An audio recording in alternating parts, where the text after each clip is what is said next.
إذا الشمس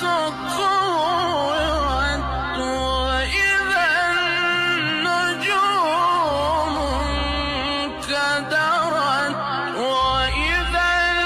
الجبال سيرت وإذا العشار عطلت وإذا الوحوش حشرت